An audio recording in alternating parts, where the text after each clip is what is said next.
Gospodine Stojakoviću, sutra poslednja pripremna utakmica pred povratak u Beograd. Kako se vama čini sada ekipa u ovom momentu? Dobar dan svima. Naravno, veliki pozdrav za navijače Partizana.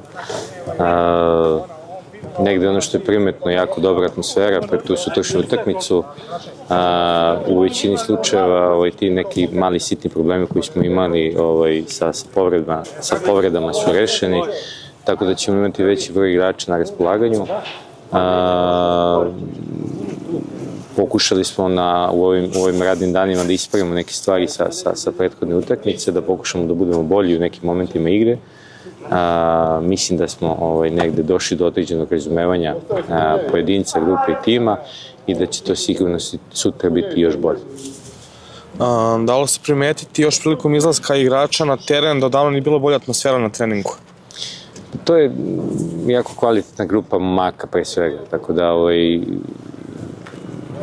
negde oni imaju odlično drugarstvo između sebe i naravno da možda su i noge malo lakše, možda opet prosto bliži se dan kad se vraćaju kući, tako da sve to negde kada se izmeša, možda je to zbog toga.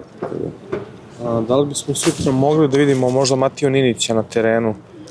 Matija je danas nije radio, negde vidjet ćemo sa stručnim timom šta oni kažu.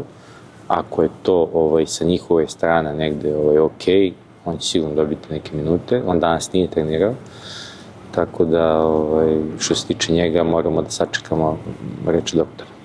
Kako se Polter uklopio u ekipu? Super, on je sjajan, prvo, opet kažem, sjajan momak i sjajan profesionalac.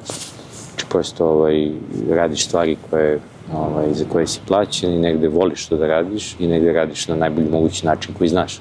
Tako da mi ćemo pokušati što pre da ga negde dobijemo kada su principi i zahtevi u igri.